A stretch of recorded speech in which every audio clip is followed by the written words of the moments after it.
Good afternoon. This is Christine Binger with my EDL 959 Module 9 case study, Meeting Student Learning Requirements. To start, I'm going to summarize the case. Principal Kim at Triscuit Middle School wants to implement new curriculum expectations. She specifically looked at test scores and found that students were not performing well on short answer and extended answer responses, and wants to incorporate more writing cross-curricular across the school. She found a support for this in Ellen, who is coming in to teach formula writing for all teachers to implement into their classrooms. The people that this involves are Principal Kim, a little bit of Ellen because she is responsible for coming in and teaching formula writing.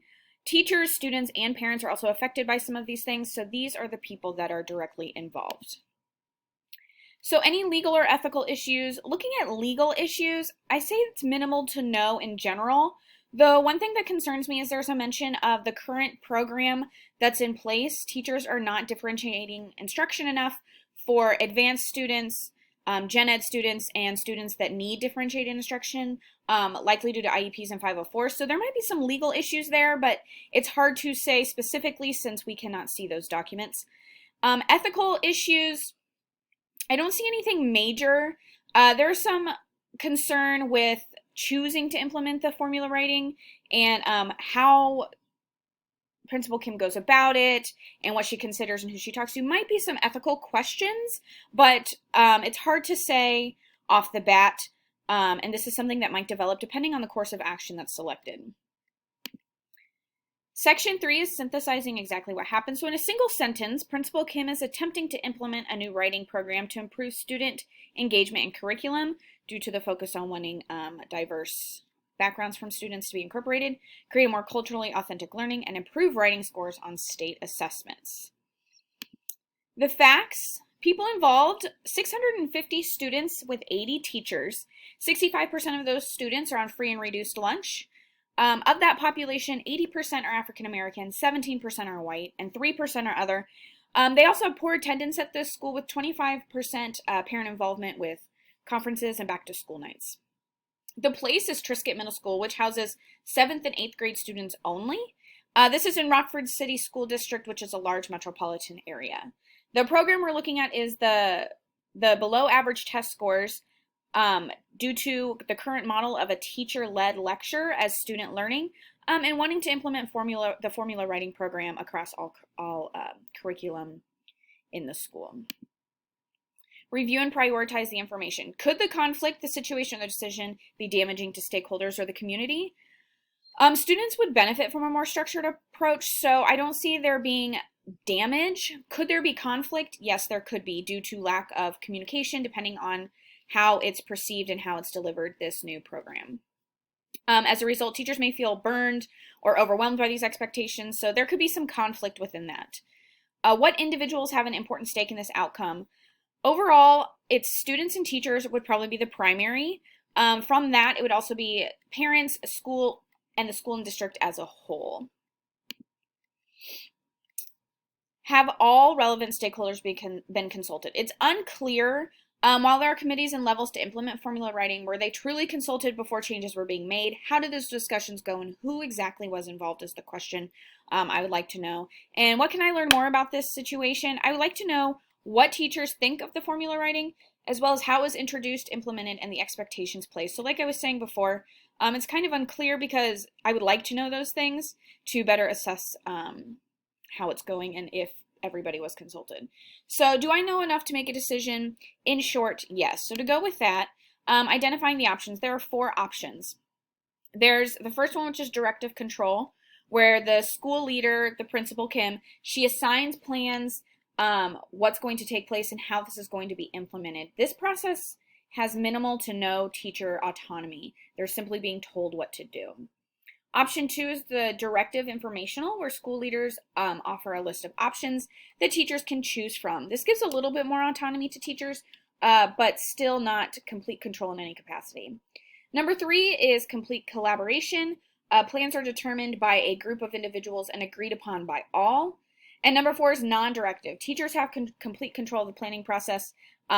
This provides a maximum teacher autonomy. So you kind of go through this on a scale of no teacher involvement, principal-led, and it kind of flows through to only teacher involvement and minimal principal involvement. So to break these down, the pros and cons of each one, the directive control where the school leader's in complete control, the positive would be some fast decision making because there's a singular person looking at the information and making a choice. This option I feel would offer the most support for teachers. If a principal is really wanting to spearhead something, they're going to give more supports to that because they want it to be successful. That's not to say that if teachers wanted to do something that a principal wouldn't. I just think that there's this push when the principal's in charge.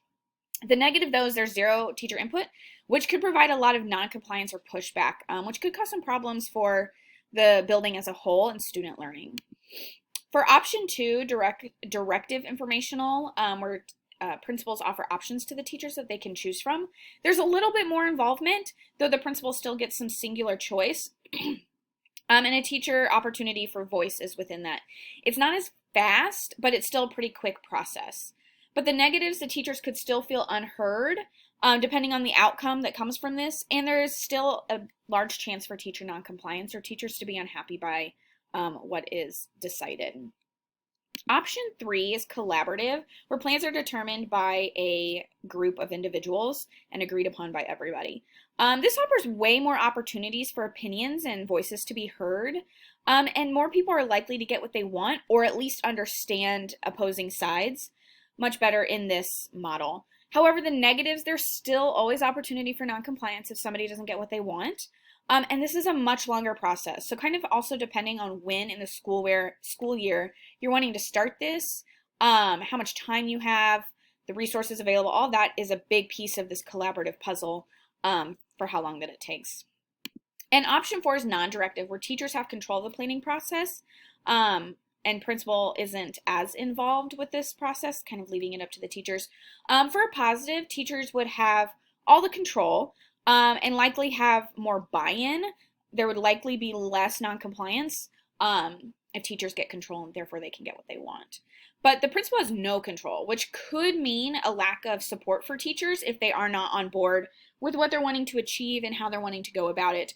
Again, that's not to say that a principal won't do anything for their teachers if they don't agree with it, but it might be harder to get those supports, which is a negative to be considered. So to choose the best option, and I surprised myself with this choice, I chose option 2, directive informational, where the school leader offers options and the teachers can choose from that.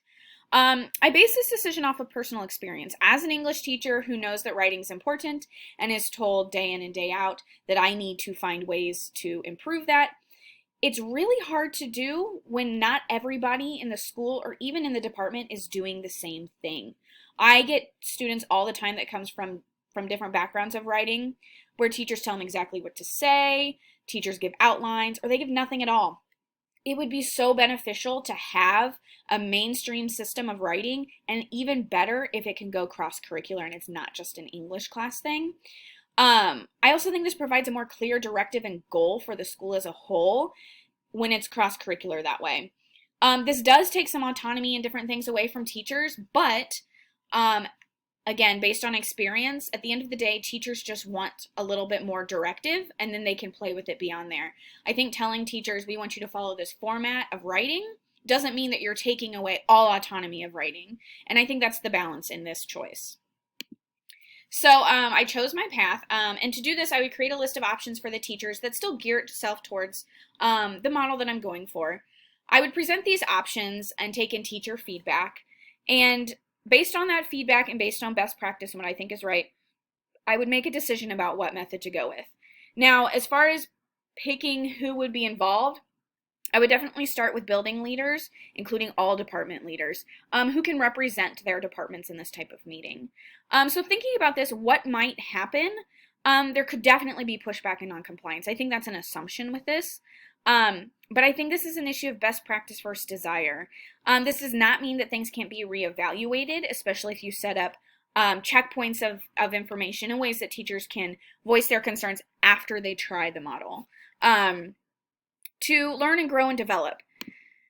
So Identify who needs to know. The first people that need to know are the teachers. They need to know the directive we're going in. They need to know how this is going to affect their teaching. They need to know what professional development they're going to get. They need to know all of these things.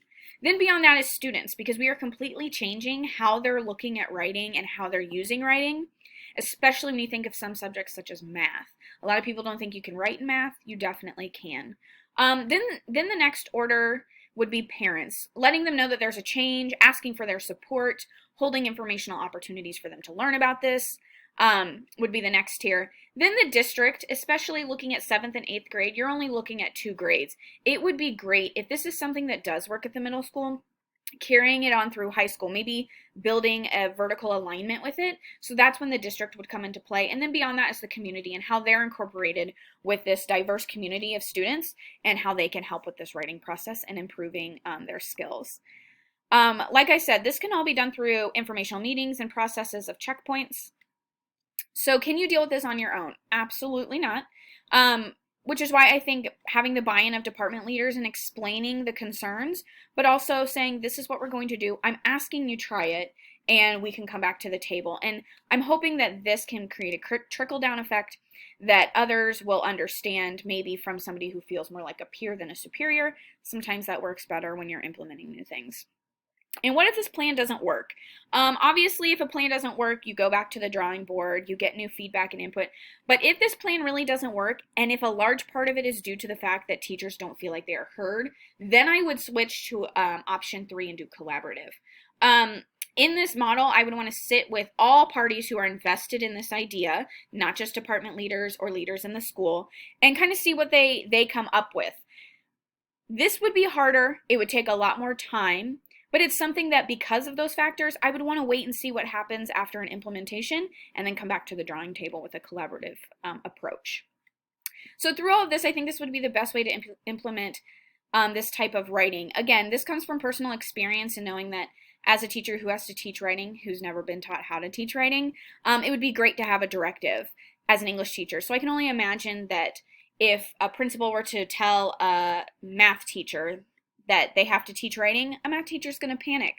English teachers panic sometimes. So understanding this and giving a directive, but then being willing to come back to it is super important. So that's my breakdown of the case study. I think overall this was a very beneficial case study. I, as an English teacher, felt heard in it, but I also, as a building leader realized while I thought I would have assumed collaborative as my option of choice because I'm somebody that wants to be heard, I also see the benefit in being told, I want you to try this. This is an issue we're having. This is a gap we need to fill.